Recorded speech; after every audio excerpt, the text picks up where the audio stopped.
तुझे सिस्टम में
भाग्यवंत म्हणो तया म्हणा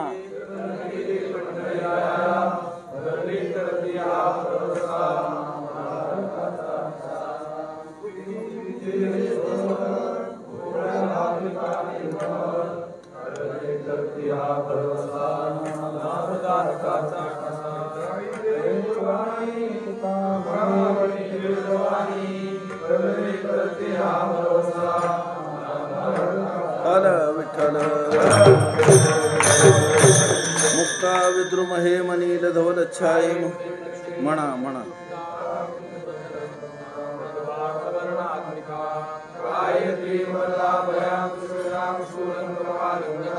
शंखं चक्रमधार विंदे गुलाम शुद्ध स्फटिक संकाशम शुद्धं पूर्ण विशुद्ध ज्ञान धियाय श्रेय प्राप्ति माला पात्रे जडमरु शूले शंकरदर्शने यत्र यत्र रघुनाथ कीर्तनम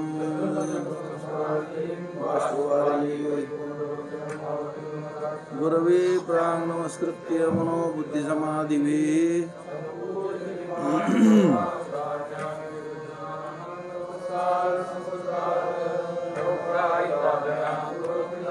वैराग्य साम्राज्य पूजनाभ्याम ठल विठल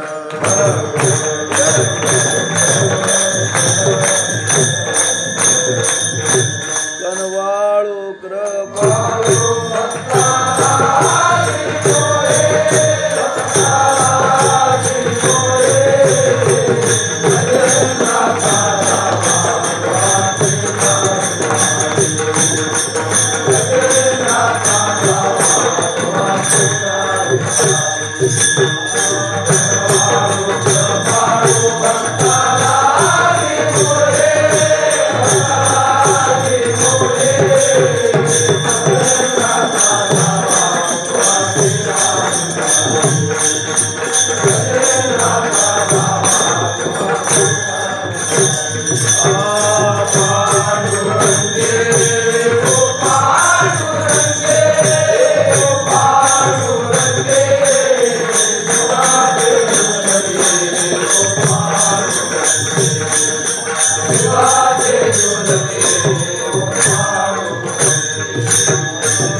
भाग्यवंत म्हणो तया शरण गेले पंढरीराया तरले तरती हा भरवसा नामधारकाचा ठसा जगद्गुरु तुकोबारा या अभंगामध्ये की तुम्ही आम्ही कीर्तनाला येणारी जे आहेत का माणसं त्यांचं कौतुक करते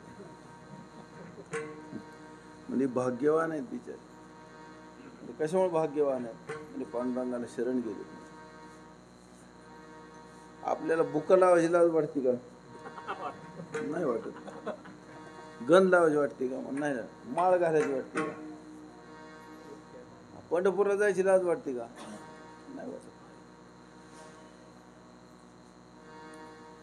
आता मला नक्की त्याच्यातला हिशोब माहित नाही बरं का, पण ती जागरण गोंधळात मुरळी नाच तिजून त्या संग नाचायचं म्हणलं तुम्हाला लाज वाटेल का? वाटायची नाही.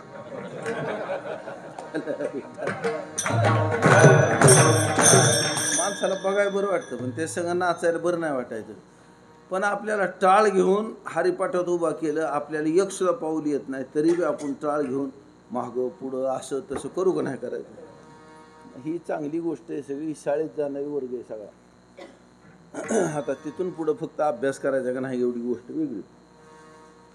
शाळेत जातात पण ह्यांचं नाव घातलंय का नाही ती पहिले बघायचं.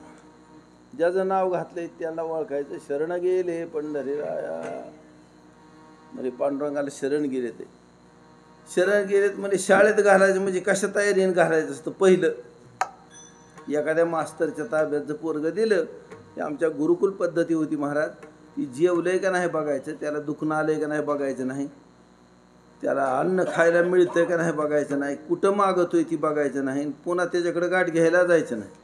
ही खरी पद्धत होती. म्हणजे मास्तर आहे का, म्हणजे मी ती त्याच्यावर येडं प्रेम करणार, त्याच्यापेक्षा ही शहाणा आहे. आणि ती ह्याला चांगला तावून सुलाखून मस्तपैकी फुलून बाहेर काढणार महाराज. ह्याची खात्री कोणाला असायची, त्या आईबापांना असायची. आणि जवा लेकरं त्यांचं ऐकत्याल आणि गुरुजीचं ऐकत्याल, त्या टायमाला त्यांना गुरुजीपाशी नेऊन ठेवायची. ढोपी कीर्तनात येऊन बसल्यावर काय ऐकत्याल, मला काय सुन नाही ऐकणार. ही काय ऐकत असतात, ही ऐकाय आलीच नाही, ती तपासाय आल्यात. बुवा काय काय सांगतोय, कसा बोलतोय, काय करतोय. महाराज सांगतात नीट जागव व्हा सगळी जण. मगाच आपला प्रवचनात विषय झाला. अवसान नाही आज बरं का बोलायला, अजिबातच नाही अवसान. मी म्हणलं तर मंदार दादा तुम्ही कीर्तन करा. मंदार दादा म्हणजे नाही, तुम्ही 10 मिनिटं करा, 10 मिनिटं. आणि मी 10च मिनिटं करणार आहे आज. चला विठ्ठल.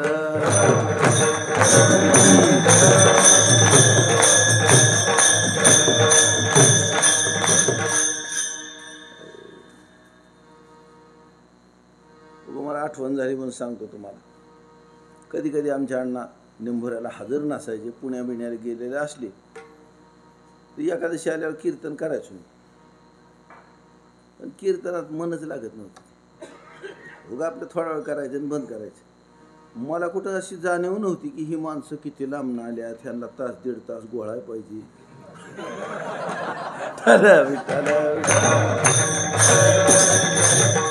कारण कीर्तन म्हणजे बाकीसाठी करायची वृत्तीच नव्हती महाराज मला. असं ती शहाणपणा होता, मूर्खपणा होता, तवाचं तवा. पण त्या खांबाला अण्णा नाही दिसले म्हणजे अजिबात कीर्तन करू वाटत नव्हतं. पुन्हा गावाहून आल्यावर मला एकदा अण्णा म्हणले, अरे तू कीर्तन लई थोडं केलं. म्हणजे अण्णा करू नाही वाटत. म्हणजे तसं नाही करायचं बरं का.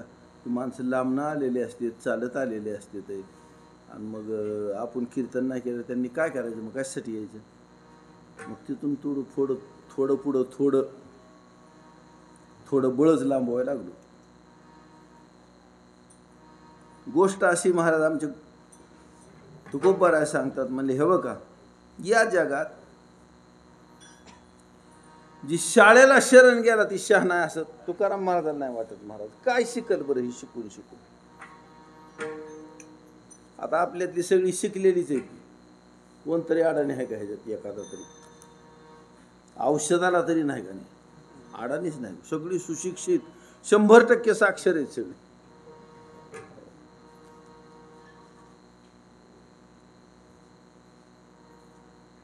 मला वाटतं ही शाळेत सोडायच्या ऐवजी शरीरावर काढला असता का नाही तरी बरं झालं असतं. कारण शाळेत आल्यावर ती बी केलं नाही, ही बी जमत नाही, अशी गोष्ट झाली. महाराज सांगतात हो का, कुणी ह्या शाळेला शरण गेलं, कुणी धंद्याला शरण गेलं, कुणी व्यापाराला शरण गेलं, आणि बरीच जण नोकरीला शरण गेली आणि फक्त जगून निघली महाराज. आता 5-4 गोगल गाय आमच्या सध्या जरा बऱ्याच दोस्त झाले. त्या आंघोळीला पाणी घेतलं का नाही, त्याच्यातून ती रुटीचं पान असतं ती तसंच भिजत पडतं मस्तपैकी ना. असं खायला येतात कधी 5-4 जणी त्या जाळी जाडकून बसतं, रास्तार खात्यात. सकाळच्याला साफ केलेलं सगळं दीड तेवढं राहतात.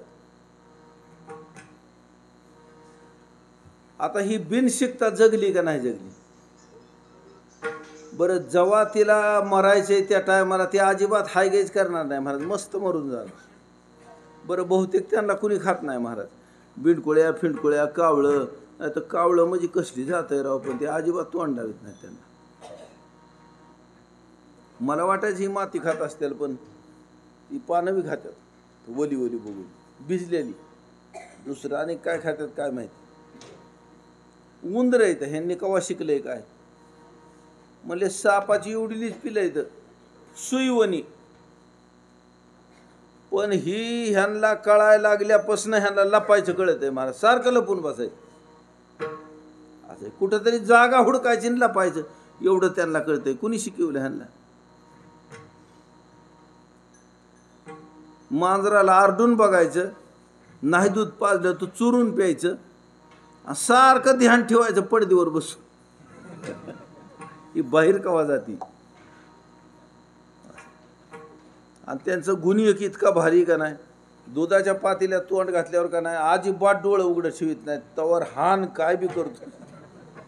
कारण तसला काय धाक माझा बसणं बसला एखादा बदका तर बसला. कुणी शिकवलं ह्यांना. ही मांजर त्याचा वास जरी आला तरी बाहेरनं निघायचं नाही बिळातनं, आणि पुन्हा चुई चुई सुद्धा करायचं ना, गपचेप बसायचं. ही मांजर निघून गेली का मग आपलं काय हुडकायचं, कांदं फिंद चिंगड्या काय गव्हल ती खायचं, शेंगा तुरी. कुणी शिकवलं ह्यांना.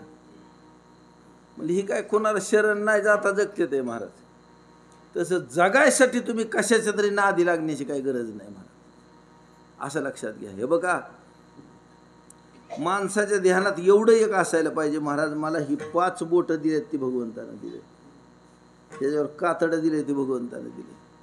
असं म्हणते 360 हाड आहेत आणि 360 जोड आहेत महाराज त्या हाडाचे. सगळे परमात्म्याने दिले, भगवंतानं दिलेत महाराज. ह्याच्यातला नाड्या त्याने दिल्यात, रक्त त्याने दिले. खातोय भाकरी आणि होतंय रक्त, पियतोय दूध आणि होतंय रक्त. किती कमाल आहे त्याची.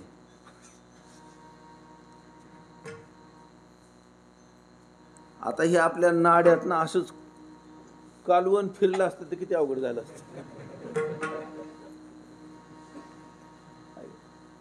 ही पोटात साचवायचं, राडा बाहेर टाकून द्यायचा आणि त्याचं रक्त तयार करून मग शरीरात पाठवायचं. सारखा श्वास चालू आहे महाराज, आणि चालू असलेल्या श्वासाला स्वच्छ करायचं आणि मग बाहेर टाकून द्यायचं. अस्वच्छ टाकून द्यायचं, स्वच्छ आहे त्याच्यातलं लगेच काय घ्यायचं आहे आपल्याला ती घेऊन टाकायचं. आज सगळ्याच्या सगळ्या शरीरात पार्सल करायचं. ह्या सगळ्या गोष्टी मला कुणी दिल्या असं एक लक्षात ठेवायचं. आमच्या उडिया बाबाजी महाराजांना एक जणांना प्रश्न विचारला, महाराज म्हणजे ही जग ईश्वराने केलंय का. ती म्हणले मग काय तुझ्या काकाने केलंय का. तुझ्या जर डोक्यात आहे हे कुणीतरी केलेलं आहे तर ह्याला दुसरा कोण करू शकतो, आणि जी करतो त्याचं नाव देव आहे महाराज. आता तुम्ही हितल्या जी भांडगुळांच्या नादी लागणार आहे का नाही, ती द्या सोडून.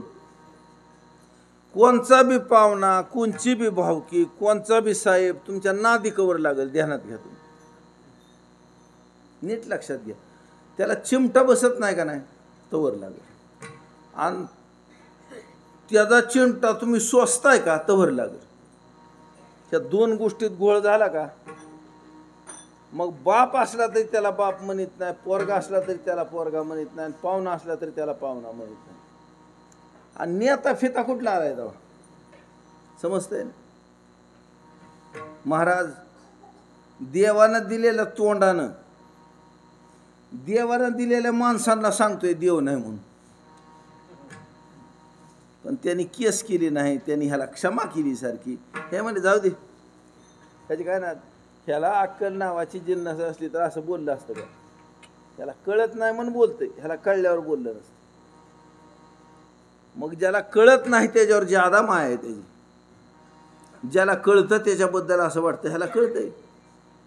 आणि जे शहाणेत का नाही महाराज, त्या शहाण्यांना काम लावून देतो ह्यांचं कल्याण करायचं. आणि ही जी व्यवस्था करणार त्याचं नाव परमात्मा आहे महाराज. अख्ख्या जगताची अखंड उत्पत्ती करणारा, अखंड स्थिती करणारा, अखंड लय करणारा. आणि ऐका ऐका, ह्याची उत्पत्ती करणारं निमित्त कारण तोच आहे, उपादान कारण तोच आहे. पसारा काय घालीत नाही. थोडक्यात लक्षात येईल.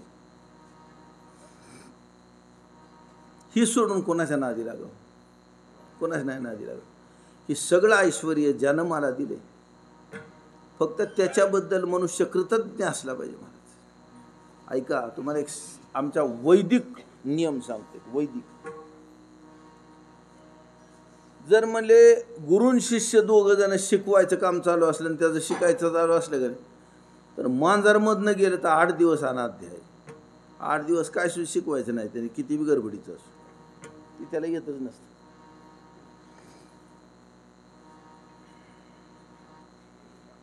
पण कृतज्ञ म्हणजे ज्यानं केलेले उपकार आहेत त्याची जाण न ठेवणारी जात आहे का नाही, ती मधनं गेली की शिक्षणच बंद करून टाकायचं. म्हणजे शिकायचं नाही तिथून पुढं, इतकी बेकार जाते ती. ज्यानं आपल्यावरच्या उपकाराची जाणीव नाही ठेवली, ती म्हणजे इतका अस्पृश्य आहे बरं का. पण त्यांनी दोघांना स्पर्श नाही केला बरं का, फक्त मधनं गेला. मधनं गेला मग शिक्षण बंद करून टाकायचं. ती पुढे शिकतच नाही, तू काय बी कर पुन्हा. ह्या दोघांच्या मधनं काय जायचं नाही असं बसायचं त्यांनी. नाही ते ही बसलाय गोष्टीत, ती बसलाय शेलगाव मध्ये, दोघं जण शिक्षण चालू. असं नाही करायचं. चला विठ्ठल.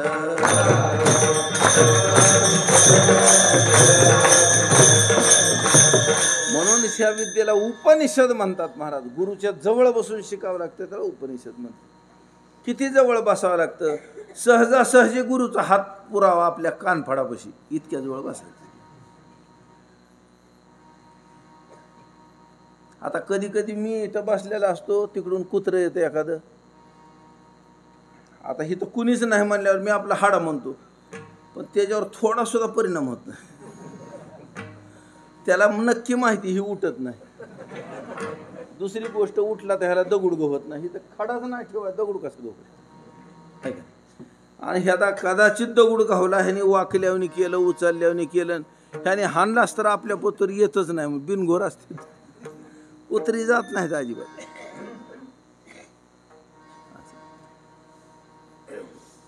जेव्हा आपण उठावून सगळा रथ त्याच्यापाशी न्यावा, तेव्हा त्याला वाटतं आला गड्या आता. म्हणून महाराज सांगतात, ठेव का, कृतज्ञता नसली पाहिजे महाराज माणसाच्या जवळ. त्याने असं लक्षात ठेवावं, मला या जगात सगळ्याच्या सगळ्या ऐश्वर्यानं पाठवणार आहे, त्याचं नाव देव आहे. महाराज डोळे नसते दिले तर कुणावर रुसला असता जीव. टांगड्या दिल्या नसत्या तर कुणावर रुसला असता. टांगड्या दिल्यात पण त्याच्यात अवसान नसतं, कुणावर रुसला असता. आणि एक बी गोष्ट नसली तर किती अवघड आहे. ती ज्याला गोष्ट नाही त्याला विचारून बघा, म्हणजे कळेल. आणि आपल्याला सगळं दिलंय महाराज, काहीच दिलं नाही असं नाही. आणि हे ज्यानं दिलंय त्याचं नाव देव आहे. म्हणजे जाऊ दे तुला परमार्थ संसार काय नाही कळायचा. कारण कसं आहे बरं का, आपण आता बघितलं प्रवचनात तीच विषय चाललाय सध्या. खरंच फार शुद्ध बुद्धीचा पुरुष आहे, अत्यंत भाग्यवान आहे. त्याला फक्त कळत असतं परमार्थ का करावा. नाही तर उगं म्हणते तुकाराम महाराज तर म्हणजे देखो वेखी करी ती गुरु. उगा आपलं बघून ह्याचं बघून त्याचं बघून गुरु करते. आणि ती गुरुचा काय उपयोग होतो म्हणले, निंदा करायला ह्याला जशी दुनिया असती तसा ती यज्ञ होतो. आणि महाराज सांगतात ऐका, म्हणून जीवाच्या जवळ कृतज्ञता नसेल ना तर ती लयच नीच आहे. त्याच्याजवळ उपकाराची जाणीवच असली पाहिजे. महाराज माझ्यासाठी जर कुणी एखादा श्वास खर्च केलाय की नाही तर त्याचे माझ्यावर उपकार आहेत महाराज. आणि नीट ऐका, त्याच्यासाठी ती माझ्या मागे हिंडल, पण माझ्यासाठी जर माझ्यावर त्यानं प्रेम केलं असलं तर ही मात्र उपकारच आहे जीवावर. आणि ह्याची जाणीव जीवाला असली पाहिजे. आता ज्याला या परमात्म्याच्या उपकाराची जाणीव आहे, अलग लक्षात, त्याने लक्षात असं ठेवायचं, अख्ख्या जगावर ज्याचे उपकार आहेत आपण त्याच्यातल्या कुणाच्या तरी नादी लागायची काय गरज आहे महाराज.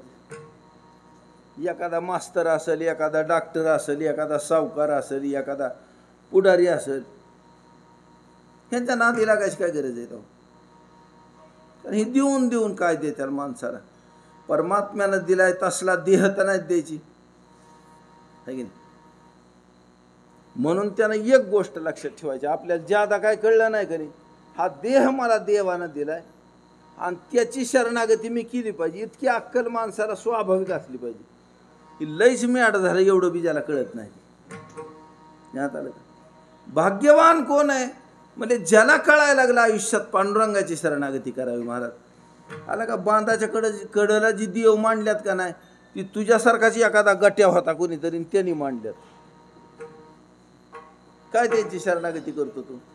महाराजांनी तर अशी जोडेने आणल्यात का, आपुल्या पोटाजी रडते मागती शिते अवदान. जर आपल्याला कुणालाही नमस्कार करायची इच्छा झाली तर असं लक्षात ठेवावं, ज्या ज्या स्थळी हे मन जाय माझे, या त्या स्थळी हे निज रूप तुझे. मी ठेवितो मस्तक ज्या ठिकाणी, तेथे तुझे सद्गुरु पाय दोन्ही. विठ्ठल विठ्ठल. आता श्रीगुरूंची शरणागती करणार आहे ना, शहाणपणातली सगळ्यात श्रेष्ठ अवस्था आहे. पण शहाणपणाला निदान सुरुवात झाली म्हणजे त्यांनी भगवंताची शरणागती करावी. त्याला देव नाही कळला तर नाही कळला, नाही दिसला तर नाही दिसला, नाही सांगता आला तर नका सांगता येईना, हाय ह्याच्यात काही शंका वाटाव का? त्याला नाही वाटली पाहिजे. म्हणजे ती नका का दिसना तुला, हात दिलेला दिसतोय का? आमच्या अण्णांनी गोष्ट सांगितली होती. म्हणजे भगवान कधी कधी प्रगट होते अवतार घेताना, कधी कधी प्रगट होत नाहीत. महाराज द्रौपदीला वस्त्र दिली. द्रौपदीला माहिती मी एक वस्त्र आहे, फक्त एक वस्त्र आहे माझ्या अंगावर, 16 हात वस्त्र आहे माझ्या अंगावर. पण हे दुःशासन वाढायला लागल्यावर एक ओढलं तर त्याच्या मागं दुसरं निघतंय, ती ओढलं त्याच्या मागं दुसरं निघतंय, असे पर्वत पडलेत महाराज. असे द्रौपदी जवळ आवळून धरती तवर वस्त्र निघते ते महाराज. भीष्मांनी खून केली महाराज तिला. ती म्हणजे सगळं जगत चालवणार आहे त्याच्याकडे लक्ष दे तू, तुझं तू काय सांभाळती? या दुःशासनापुढं तुझी ताकद पुरत असती का? ध्यानात आलं? तिने सगळं सोडून दिलं हात महाराज. आता जी रक्षण करायचे माझं ती परमात्मा करील. आणि असं म्हणून हात सोडल्या सोडल्या या दुःशासनाच्या हाताला पितांबर लागला महाराज. ही पितांबर माहिती का? ठेव का? ज्या माणसांना दुसरीची कापडं बघायची सवय लागली का नाही, त्याला ती कुठं बी गाडीवर पडल्याला दिसल्या की ध्यानात तिथं आमक्याचा दिसतोय. आणि ही पितांबर आहे का नाही, ह्याला लक्ष्मीपासून राक्षसापत्तर सगळे ओळखते. फक्त भगवान श्रीकृष्ण परमात्म्याचा पितांबर आहे. आणि त्याला हात लागल्या लागल्या ह्याचा अंक कापायला लागलं महाराज. सगळं अवसान गेलं. आणि द्रौपदी देवी उभे आहेत आणि दुःशासन खाली बसला. आमच्या अण्णांनी सांगितलेला मुद्दा सांगतो तुम्हाला. म्हणजे इथं श्रीकृष्ण परमात्मा मध्ये कुठे गेला होता देवा तो? म्हणजे काय मी सारखं यावं असा नियम आहे काय? तुझं काम झालं ना, तिचं काम झालं की येऊन तरी हीच गाणं गायची होती ना, बरं का? ती दिसावं लागतो असा आग्रह नाही करायचा महाराज. आपल्याला कवा दिसायचं आहे ती, फक्त शरणागती त्याची करायची, त्याला कळतं शरणागती केली. आणि जो करतो तो या जगात भाग्यवान आहे महाराज. पॅन्टी घालून हिंडतो, इन करून हिंडतो, शँडेल घालून हिंडतो, मांडी इतक्याला पायमोजे घालून हिंडतो, पायमोजे. आणि इतकं जाम पाय आवळून शिवतो का नाही शँडेल घालून. त्याला वाटतं पाय चोरून नेल काय की कोणी.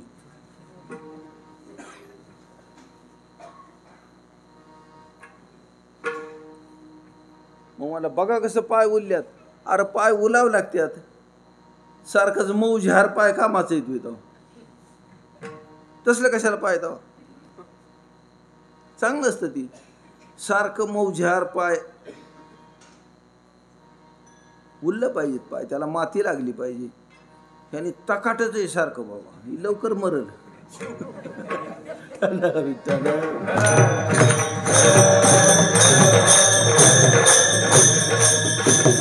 कोणतरी सांगितलं मला, दवाखान्यात गेलो होतो, मग म्हणलं काय म्हणा डॉक्टर, ती म्हणला का बाबा आर्थिंग देत जा म्हणा. आर्थिंग देत जा म्हणजे बिन खेटराचं चालत जा जमिनीवर का बाबा.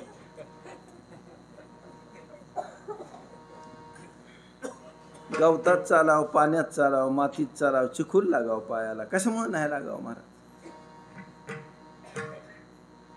महाराज सांगतात त्याला भाग्यवान म्हणतात ज्याला इंग्रजी यायला लागलं. काय इंग्रजी आलं म्हणजे काय होतं. इंग्रजी तर दरिद्री भाषा आहे महाराज, दुनियाची दरिद्री भाषा आहे इंग्रजी. कशामुळे कोणास ठाऊक, मला लहानपणापासून तिचा रागच आहे.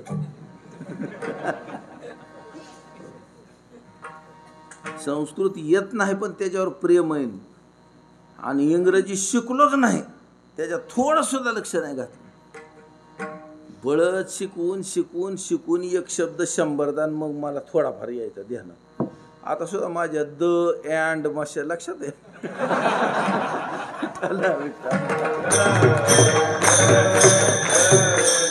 कळल्यावर लक्ष नाही, नो यस.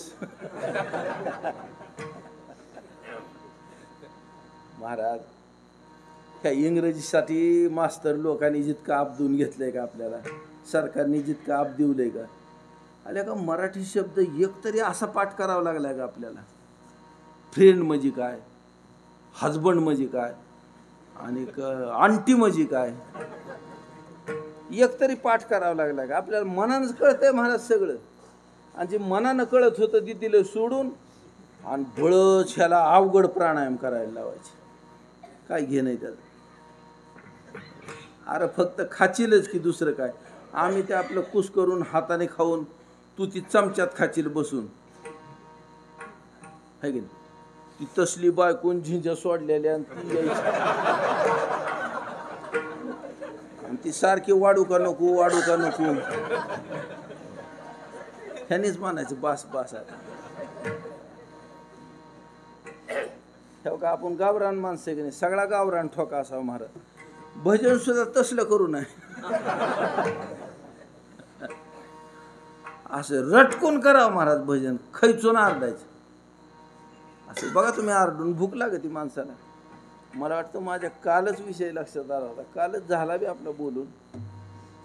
मला आपण कीर्तनात आरडतो का नाही, असं घरी कुठं बी आरडा, बरं गावात आरडा, घरात आरडा, पाहुण्याच्यात गेल्यावर आरडा. म्हणलं हे हान त्यालाच ते उठ. दवाखान्यात जायचं ना आरडायचं, ना हापिसात जायचं ना आरडायचं. तसलं सगळ्यांना तिथं का नाही दुखणं आल्यावर बसायचं, गपचीप बोलायचं नाही कोणी कोणाबरोबर. आता मध्ये दवाखान्यात जायचा प्रसंग आला, त्यात असल्या स्टीलच्या 4-4, 3-3 खुर्च्या नसतात का तसल्या टाकून ठेवलेल्या, त्याच्यावर आईस पै बसता सुद्धा येत नाही, असं रुवा घेऊनच बसायचं. असं आजी असं कुणीच कोणाला बोलायचं नाही. बोलायला लागलं तर त्या तिकडे लिहित बसलेली बाई चष्म्यातनं बघ.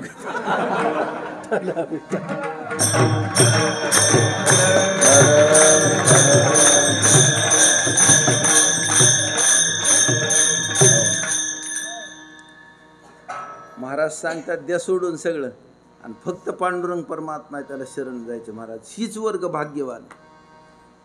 ह्याव का काहीतरी झालं तर ह्याच होणार आहे. तुम्ही शाळा शिका, नाही तर सावकारकी करा, शेती करा, नाही तर कारखाना टाका, बरं का. फळ प्रारब्धाचं भोग चाल गड्यावर. आपण शेतीचं, सावकारकीचं, कारखान्याचं, नोकरीचं असं नाही फळ भोगीत. तू जर नोकरी नसती केली का नाही तरी तुला जी उपलब्ध आहे तेवढं तुला झालंच असतं. फक्त माणसाला विश्वास बसायचा नाही. ठरा विठ्ठल.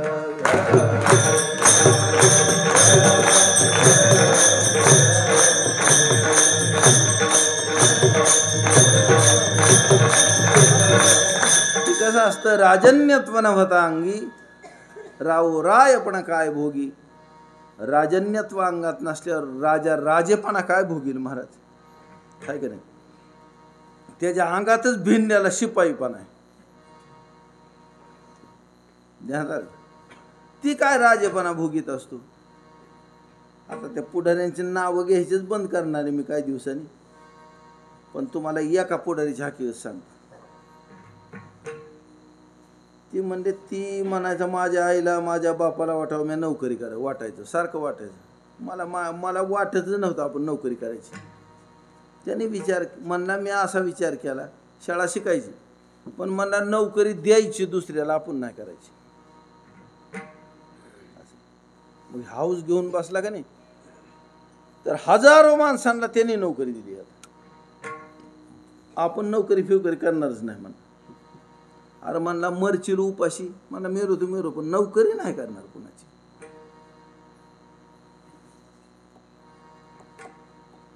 आतनच असावं लागतं काहीतरी. महाराज सांगतात ज्याच्या आतनच, कुणाच्या मागं तरी तुंतून वाजवीत हिंडावं वाटतंय का नाही. लय जणा पुढं जातीच कायचं बरं का, आणि त्यांना सांगायचं मला अमकं कर मला तमकं कर. हे म्हणजे ह्याच्यात शहाणपण नाही राव काय. तू सगळ्याला पाणी कशामुळे लावतोय, म्हणजे सत्तेमुळं लावतोय, पैशामुळं लावतोय, मानामुळं लावतोय. मला हे नाही करू तू. फक्त भाग्यहीन आहे त्याची ही लक्षण आहेत. महाराज सांगतात भाग्यवान आहे त्याचं लक्षण असं आहे, मला डोळे मला कुणी दिलेत, म्हणजे देवानं दिलेत. मग हे डोळे देव सोडून दुसरीकडे वापरायचे नाही. ध्यानात. कान कुणी दिलेत, म्हणजे देवाने दिलेत, फक्त कान देवासाठीच वापरायचे असे. हे पाय कुणी दिलेत, म्हणजे परमात्म्याने, हे पाय देवासाठी वापरायचे महाराज. आणि नीट लक्षात घ्या मी काय बोलतोय. म्हणजे मला संसार कुणी दिलाय, म्हणजे देवाने दिला, ही देवासाठी वापरायचं. अन्न कुणी दिले, देवानं, ही देवासाठी वापरायचं. तुकाराम महाराज सांगतात ज्याच्या अंतःकरणात दुसऱ्या पुढे शरण जायची इच्छा नाही, आणि शरणागती केवळ पांडुरंग परमात्म्याची ज्याने केली, हा अख्खा वर्ग भाग्यवान आहे. म्हणून त्याला भाग्यवान म्हणावं असं तुकाराम महाराज आपल्याला सांग पहिल्या चरणात सांग. भाग्यवंत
त्याला भाग्यवंत म्हणावं.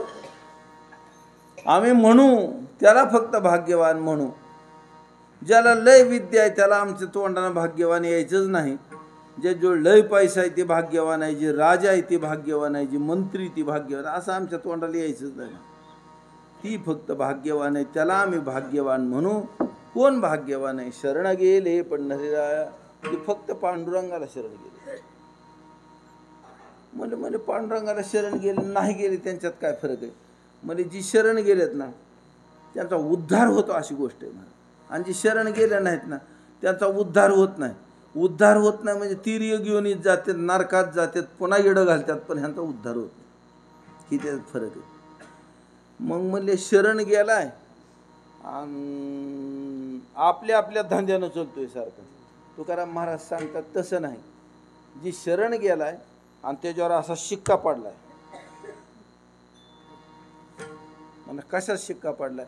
मला ही नामाला धारण करणार आहे. ऐका, आता समजा आपण म्हणलं की नामस्मरण करायला का नामस्मरण करा, हे आपलं काय करतंय? नामस्मरण होतंय निघून जातंय, होतंय निघून जातंय, होतंय निघून जातंय. आपण कवर बी सांगा त्याचं नामस्मरण दम खात नाही तिथे.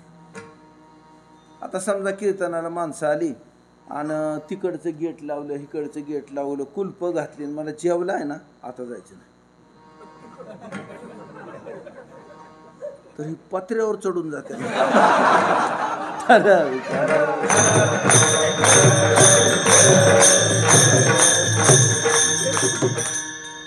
महाराज मला सकाळी येतो की लवकर येतो. नामधारक कुणाला म्हणायचं ती मी तुम्हाला सांगतो. ही नाम निघून जात ही त्याचा स्वभाव आहे. कारण आपण वृत्तीनं नामस्मरण करणार आहे का नाही. आणि ह्यानं त्या नामाच्या वृत्तीला असं धरून ठेवलंय का, त्या नामाला सांगितले ह्या वृत्तीत तो आला का नाही, पुढच्या वृत्तीत प्रगट व्हायचं आणि मग ही वृत्ती जाऊ द्यायची, त्यावर हालायचं नाही.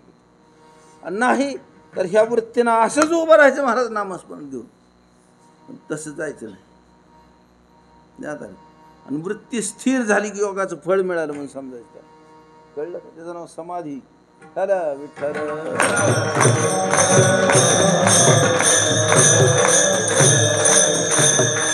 आता भजने सगळेच आहेत. आपण जर चांगल्या गायकापाशी गेलो आणि त्याला सांगितलं तुला काय परीक्षा घ्यायची ती घे आणि ह्याला विशारद कर नाही तर अलंकार कर, ह्याला विशारद नावाचं सर्टिफिकेट शहाणा माणूस देईल का? म्हणला हे आपलं गावरान भजन करायला बरं आहे, पण मला विशारद व्हायचं वगैरे आहे लायकीचाच नाही.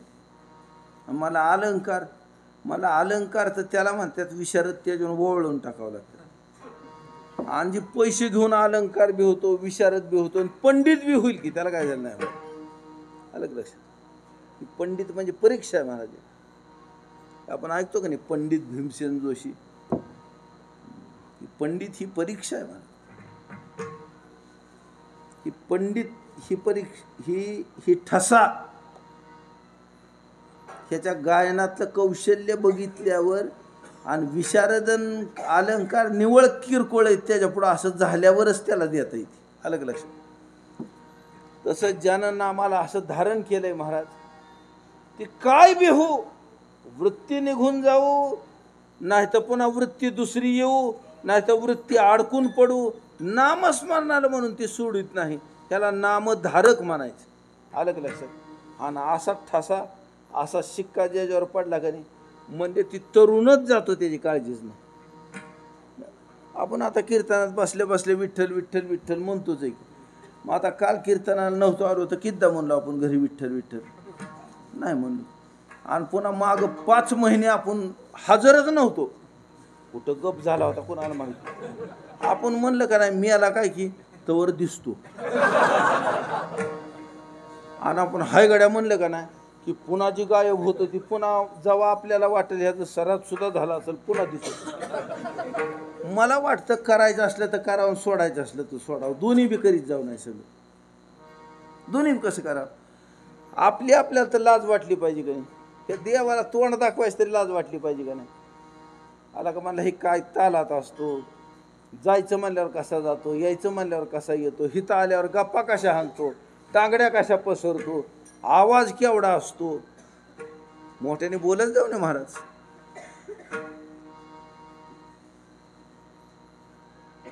बेताना बोलत जाऊ. ज्यानं नामाला धारण केलंय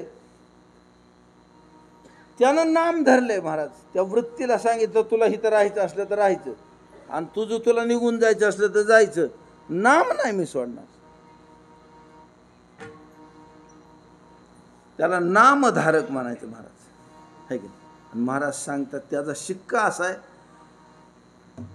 की आत्तापत्तर ज्यांनी या नामाला धारण केलं होतं तेवढे तरले, आणि हिथून पुढे जेवढे धारण करतील तेवढे तरतील.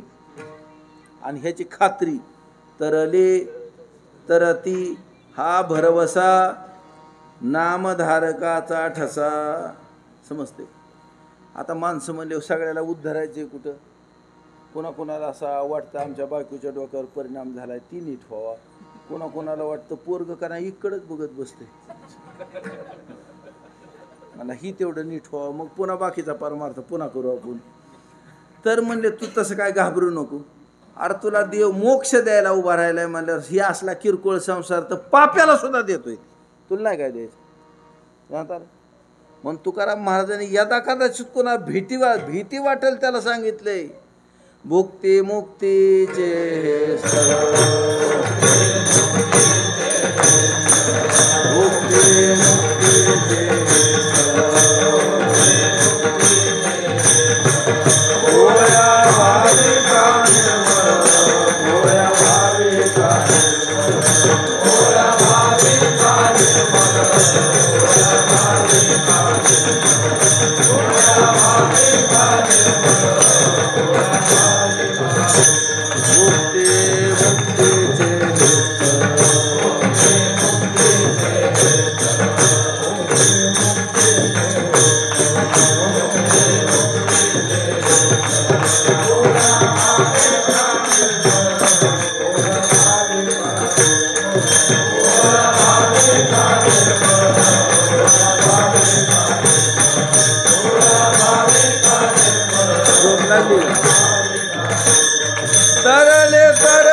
याचा अर्थ काय? अख्खा संसार धरण तुम्ही.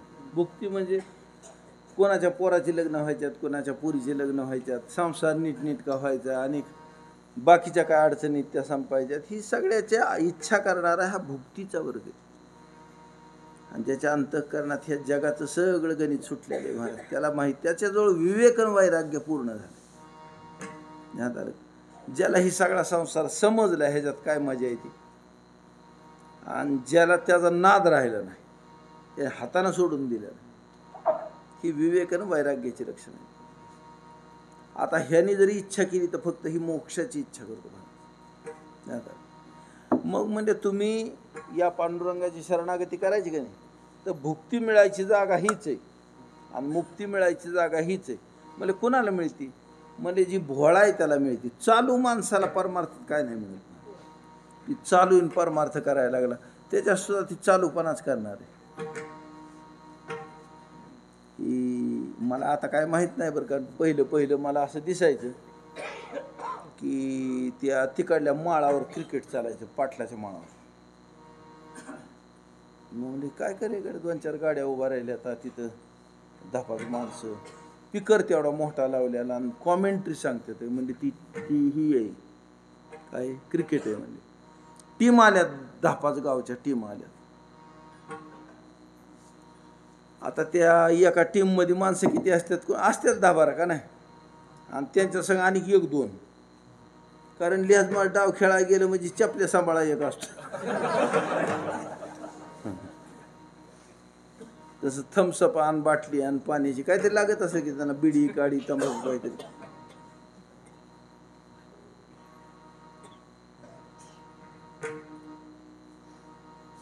अशी मिळून 5-25, 5-50 माणसं सगळी मिळून तिथं. त्याच्यातली कोणी तिकडल्या बाबळी खाली बसले, कुणी इकडल्या बाबळी खाली बसले, उन्हानं सगळी जिरलेली जवळजवळ. पण रस्त्यानं जर चालायला लागली का नाही तर मोठा लांब बॉल हाणल्याने अशी ऍक्टिंग करतात.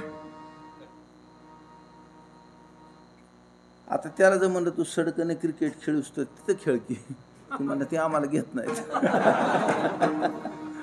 ह्याला येतंय मन घेणार वय.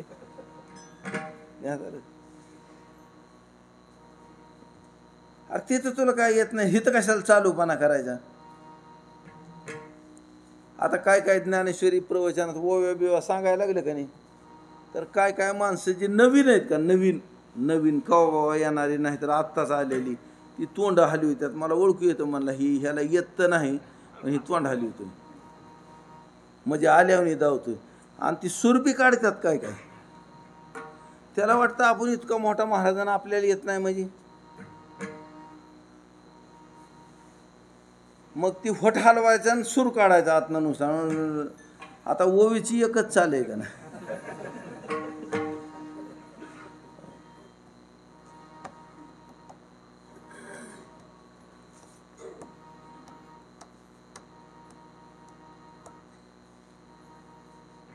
ही चालूपणा झाला, चालूपणा.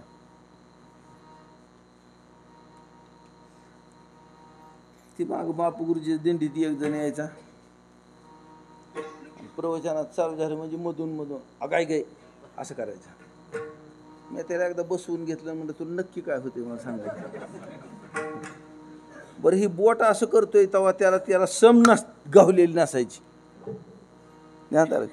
ज्याला सम गावती ती ओळखू येतो का नाही माणूस, ह्याला कळलंय म्हणून. आणि ती कवा तरी असं करायचं, कवा बावा. माझ्या पूर्वीच्या काळात एक भजन्या होता, ती भजन्यात जुना चांगला आणि लयच गायल्याने करायचा, पण 5-4 मात्र्या पुढे गेल्यावर ते सम यायची. पण आता बाकीची बसल्यात भजणार, ह्यांना कोणची कळती सम, बरं का. पण ती म्हणणारा असा करतो का नाही, त्यावेळेस ती सम दाखवित असतो वाजवणाऱ्याला. आता वाजवणार हे जेवण आडमुठ आणि ऐकणार ते जेवण आडमुठ. मग आता ह्याचं गायन कुठं चाललं तर काय अडचण. मग आम्ही एकदा गुरुजी ठेवला आणि आमची 700 पोरं काय भजनाला आहे का नाही, आणि मग इथं 2-4 अभंग यायला लागल्यावर त्या भाषणात जाऊन बसली आणि भाषणात जाऊन बसल्यावर ती इथलं गायची की सगळंच असं. आता त्यांच्यातल्या वाजवणारा वाजवायलाच येत नसेल. ती म्हणाला का चुकतंय तुझं. मला काय चुकतंय, शिकून आलोय. माझं काय चुकतंय, तुलाच येत नाही वाजव.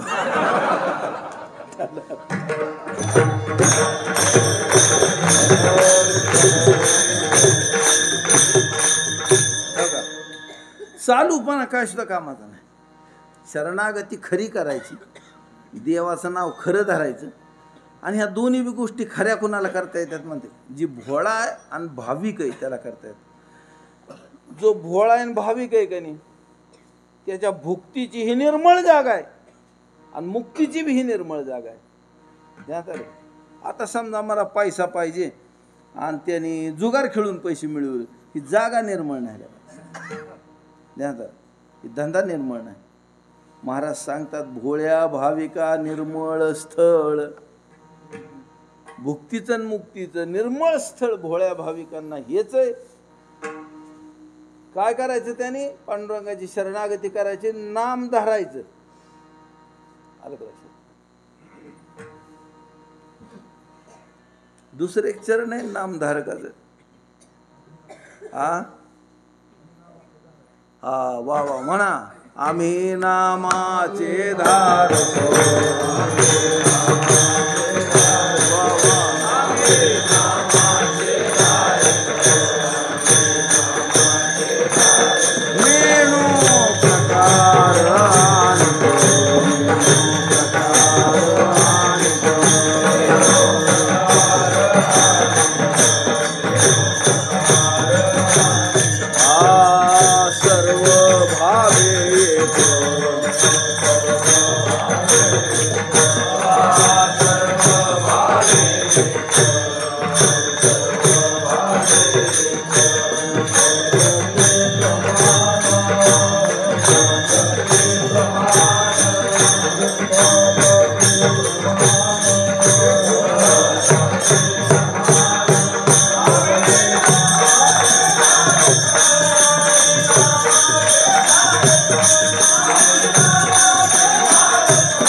नामाचे धारक. नेणो प्रकार अनेक. नामाला धरायचे एवढं आम्हाला कळतं. बाकी तुम्ही म्हणसाल योग करीत असता का, तप करीत असता का, तीर्थ करीत असता का, कुंभमेळ्यात गेलता का आंघोळ करायला, मला आम्हाला नाही माहीत बाकीचं काय. फक्त आम्ही आपलं नामस्मरण करीत असतो. धारक, नेणो प्रकार अनेक म्हणजे बाकीचे प्रकार आम्हाला माहीत नाही. आणि आम्हाला फक्त सर्व भावे एक विठ्ठलाचे प्रमाण. सगळ्या भावाने एक पांडुरंग परमात्मा प्रमाण आहे. ऐकावं त्याचं, बोलावं त्याचं, बघावं त्याच्याकडं, जावं त्याच्याकडं, सेवा करावी त्याची आणि अंतःकरणात चिंतन करावं त्याचं. तोंडानं नामस्मरण त्याचं करा. ह्याच्यापेक्षा आम्हाला दुसरं काही जादा कळत नाही. म्हणून महाराज सांगतात ठर विठ्ठल भोळ्या भाविका निर्मळ. है की नाही. आता तुकाराम महाराज म्हणले, महाराज तुम्ही तर तुमचंच गाणं गायला लागलाय. ती म्हणले आमचं नाही गायला आम्ही. महाराज सांगतात आम्ही जी करतोय का आता ही म्हणजे बिन प्रमाणाचं करीत नाही. ऐका, तुम्ही तुमच्या डोक्यानं कर्म करायला लागला आणि त्याला फळ येईल का नाही सांगता येत नाही.